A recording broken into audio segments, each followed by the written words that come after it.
It must be true that either it didn't exist, then it did, or 2. It has always existed. What even is time? The space in which space can change. The space of space. But what if it didn't? He struggled to say, and then, if it didn't, he said with dismay, if maybe it didn't, or heaven forbid, it couldn't, but maybe if maybe it did, then how would it happen? He wondered and sighed, and what would it? Why would it even? He cried. He paused and he pondered, and held up a hand. He whimpered and whispered, I don't understand. And, if it's always existed, are we stuck in a loop? Think about it. What if Big Bang probably happened? Eventually the universe will all be contained within black holes until they combine and potentially form one giant black hole that literally contains the entire universe. Another Big Bang happens. Process repeats. But if this has been happening literally forever, then logically at some point it must have happened in such a way that everything happened exactly as it did before the last bang. And then the universe gets caught in an infinite loop. It may be unlikely, but it's a possibility. Maybe I've written this comment an infinite number of times before, and maybe you've read this comment an infinite number of times before too. That it created self-aware entities that think about it.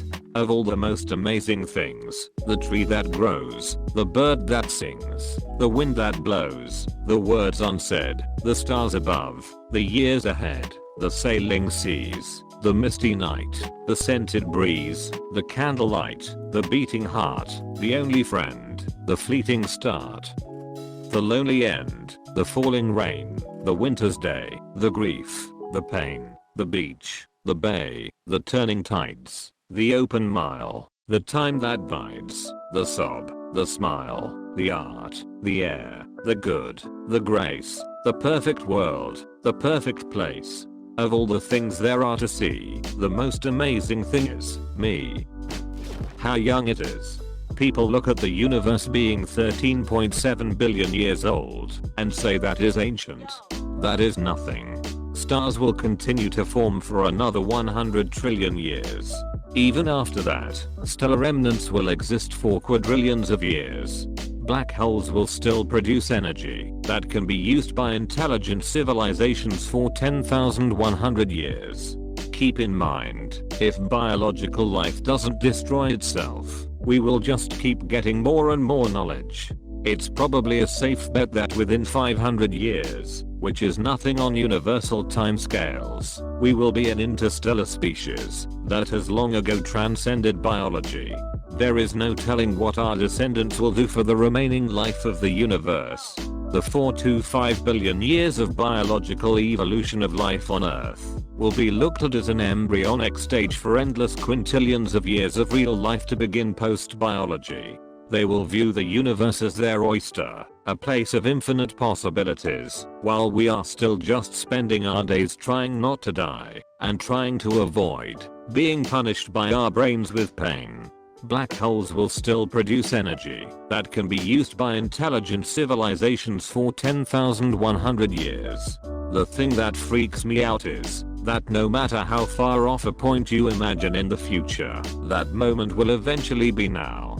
The passage of time is inexorable. No matter how far off a point in time you imagine, time will keep moving forward without fail and reach the moment you imagined. As a child, I used to imagine what it would be like to be an adult.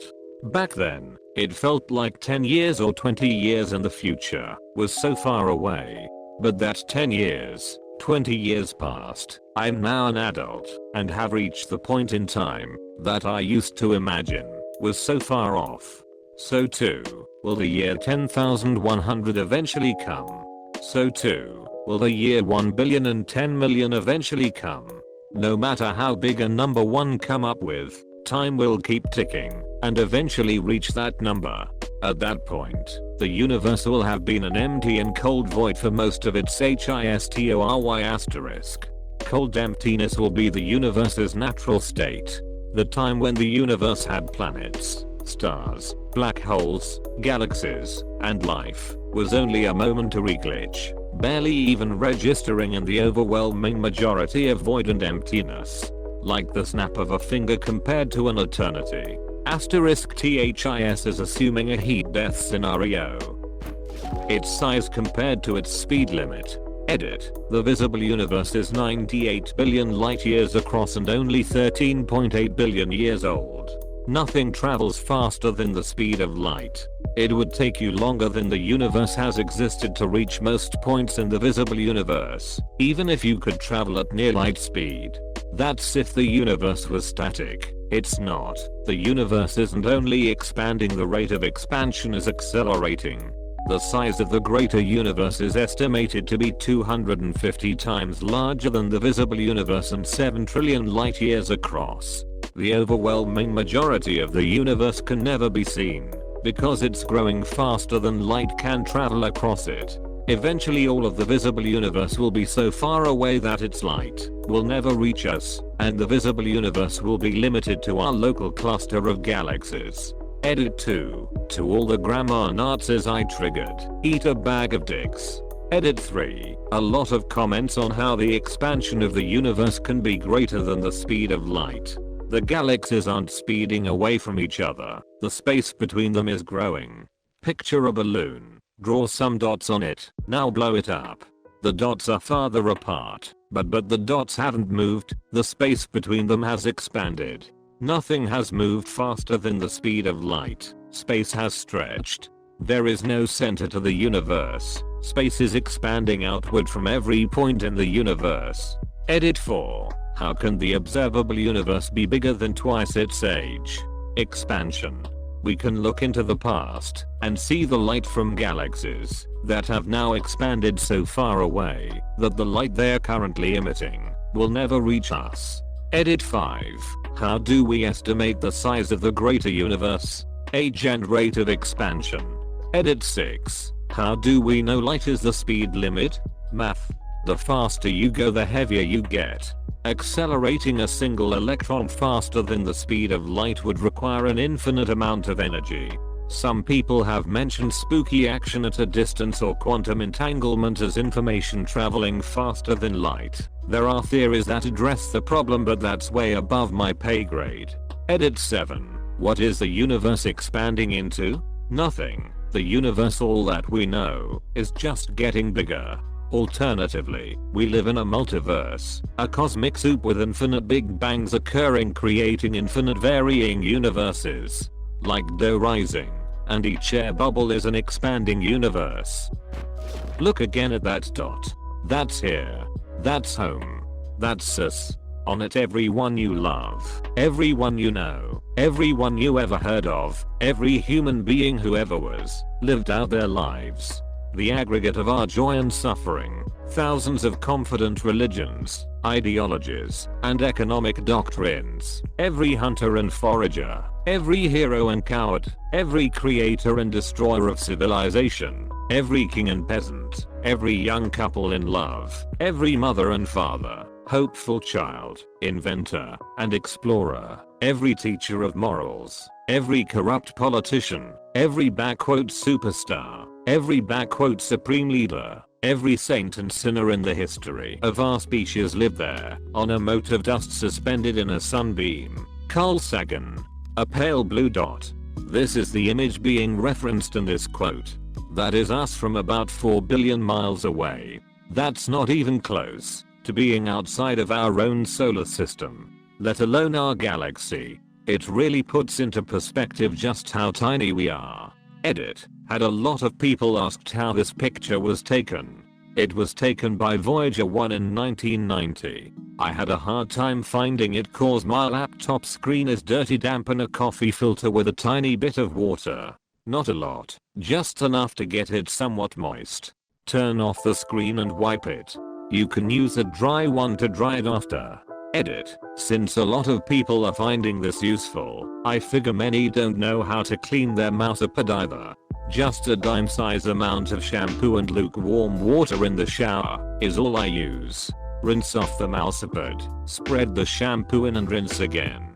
I wipe from the middle out to the side while rinsing to avoid build up in the middle. After that you can leave it in the sun for 20-30 minutes and it should be dry. If not, leave it longer till it is.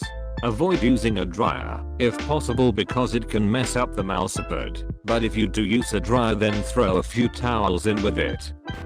Imagine being transported to a parallel universe that was almost identical to our own. Somewhere out in the vastness of that universe, there is a tiny planet. This much is true in both universes. On this planet, there is a beach, and on that beach, there is a small stone.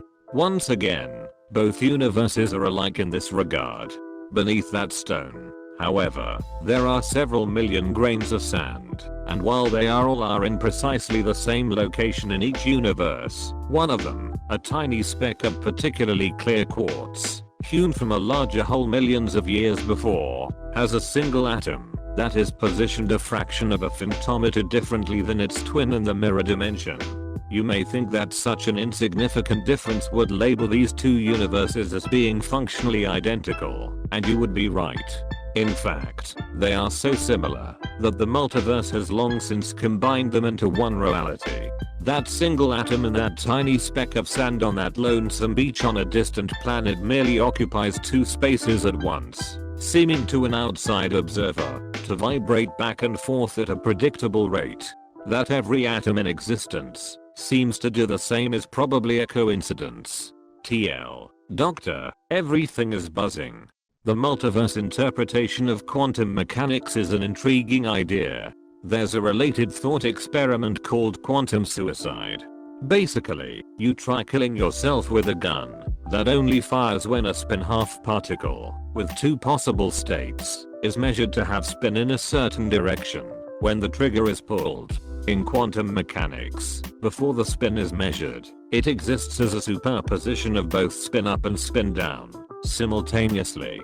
If the particle is measured to have spin down, it doesn't fire. If it is spin up, it fires, but the idea is that to you, and you alone, as the observer, it will always seem as if the gun doesn't fire. According to the multiverse interpretation, the particle actually collapses into both states upon measurement, but in two different universes, and usually we only see one, because we as observers are randomly shunted into one of the possible universes along with the collapse of the particle's state. However, in this case, in one of the universes you would be dead due to the trigger setting off. So you should only experience the second possibility, that is staying alive, because that is the only one in which you are still conscious. No matter how many times you pull the trigger, the idea goes, the gun never fires and you should always survive. From your own perspective, an outside observer, watching you carry out the quantum suicide, would not always see you survive though, since he would remain alive and conscious in both possible timelines, and to him, you have a 50/50 chance of dying, as expected. One of my favorite is about the number of unique orders for cards in a standard 52 card deck. I've seen a really good explanation of how big 52 actually is. Set a timer to count down 52 seconds. That's 8.0658 x 1067 seconds. Stand on the equator and take a step forward every billion years. When you've circled the Earth once, take a drop of water from the Pacific Ocean and keep going. When the Pacific Ocean is empty, lay a sheet of paper down, refill the ocean and carry on. When your stack of paper reaches the sun, take a look at the timer. The three leftmost digits won't have changed. 8.063 x 1067 seconds left to go. You have to repeat the whole process 1000 times to get 1/3 of the way through that time. 5.385 x 1067 seconds left to go. So to kill that time you try something else. Shuffle a deck of cards. Deal yourself 5 cards every billion years. Each time you get a royal flush, buy a lottery ticket. Each time that ticket wins the jackpot, throw a grain of sand in the Grand Canyon. When the Grand Canyon's full, take 1 ounce of rock off Mount Everest, empty the canyon and carry on. When Everest has been leveled, check the timer. There's barely any change. 5.364x 1067 seconds left. You'd have to repeat this process 256 times to have run out the timer.